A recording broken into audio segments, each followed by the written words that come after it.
yesterday at approximately 9:50 p.m. in the 8200 block of South Drexel. Our officers, 6th District TAC Team, were attempting to make an investigatory stop of a subject they believed to be armed. At that time, the subject fled. The officers gave chase on foot, and the subject was pursued into an apartment. When the officers followed into that location, they were then confronted by a second person who was in that apartment, who was armed with a rifle pointed at the officers. At some point, the officer discharged a weapon. Our officer was struck. She was then transported by assisting units to the hospital here, where she later succumbed to her wounds. Our officer was young, vibrant, and a hard worker. Prior to going out and attempting to make that stop, she had already processed 2 other guns working that day. She was a working police officer trying to keep the streets safe. And she did great work, and if you talk to anyone on her team, they will tell you how great of a worker she was. This is the risk that our officers take every single day. The 2 individuals who were in the apartment fled the apartment. They were later apprehended shortly thereafter by assisting units. At this time now, we have several individuals in custody, but one in particular who we believe was on the scene when the officers were confronted with the armed individual. At this time, our detective division is investigating, and obviously at this point, we cooperate with COPA, and this is an ongoing investigation. I want everyone to understand one thing. Our officer that we lost tonight, this happens way too often.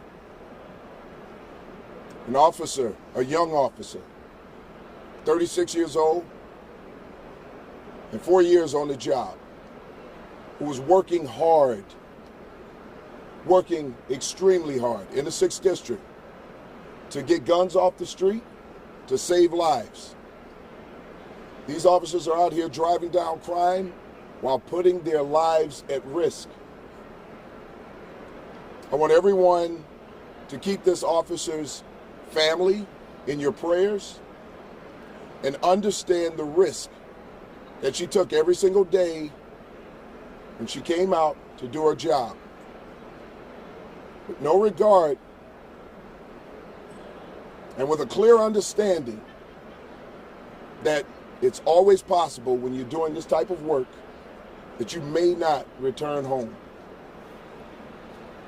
It's an amazing thing to do. And we have to be strong for her family. And please understand what these officers go through on a daily basis. I want all of my officers out here right now to understand that we're here to support them, and we're going to make sure that we stand with them and do whatever we can to prevent this from happening again. Unfortunately, we know that we face danger on a daily basis. These officers, boots on the ground, out there to keep the city safe and to protect people they've never met. It's an amazing thing that they do. It's an honorable thing, and these are exemplary human beings. With that, I'm going to turn it over to the mayor of the city of Chicago, Mayor Brandon Johnson. Thank you, Superintendent.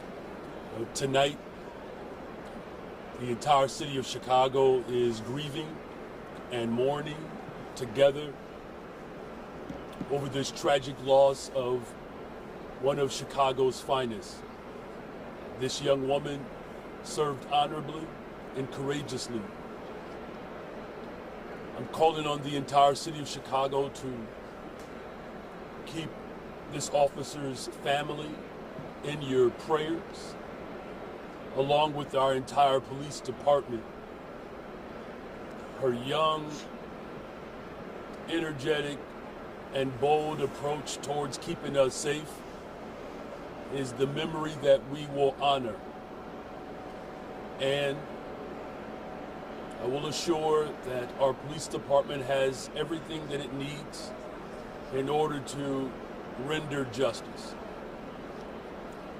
But as we grieve and as we mourn this tragic loss of this officer, we know that God understands our sorrows, and through him, we can gain trust and comfort in knowing that this too shall pass.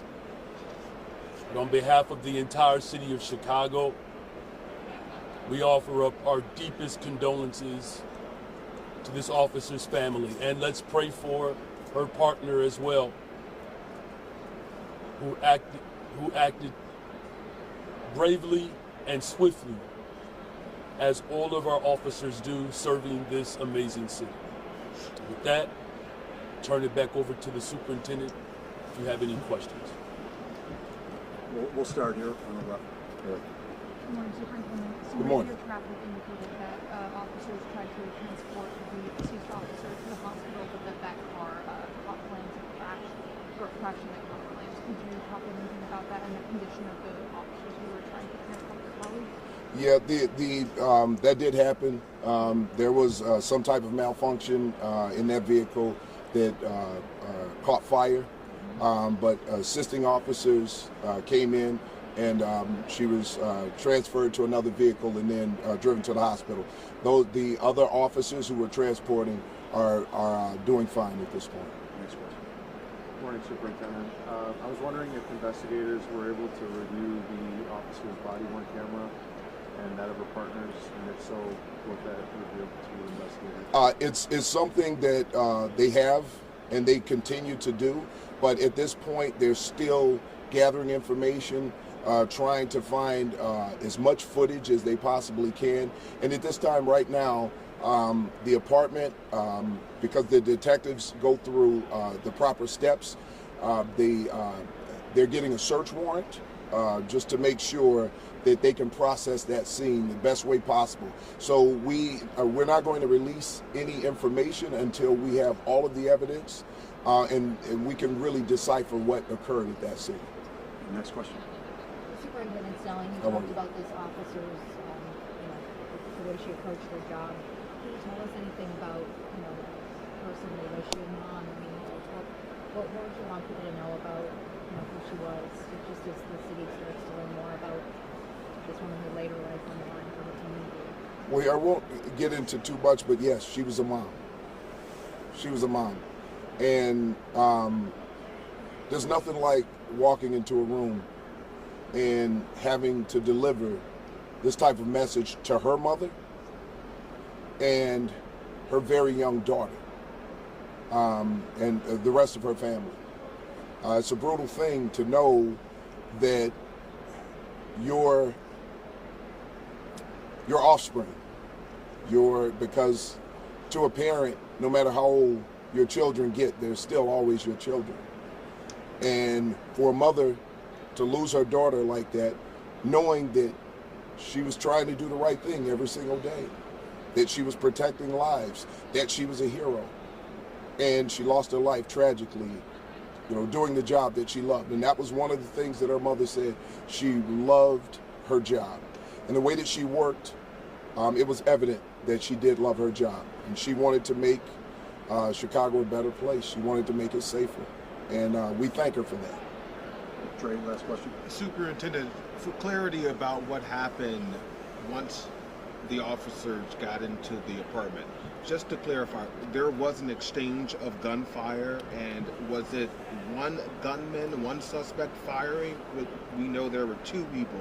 Were they both involved in some type of shootout, and were they at all hit by it? So here's the deal. We won't know that until the search warrant is served and we're able to go through that apartment and collect more evidence. The evidence that we collect usually tells us, and it gives us a story of what occurred in there. So until we have all of that information, we can't rely on just one source at this time.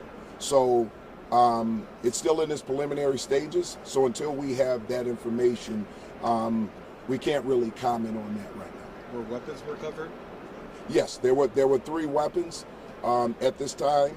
Again, a search warrant is being served so that they can be properly inventoried at this point. So the evidence and the scene has to be processed, and that's what the detective division is working on now. Thank you, Superintendent. Thank you, Mayor. Just a quick clarification. So, one officer was shot. One officer discharged their weapon during this exchange. That's correct. Okay, thank Yes. you. Thank you, Superintendent. Thank you. Thank you, guys. Thank you, everyone. Good job.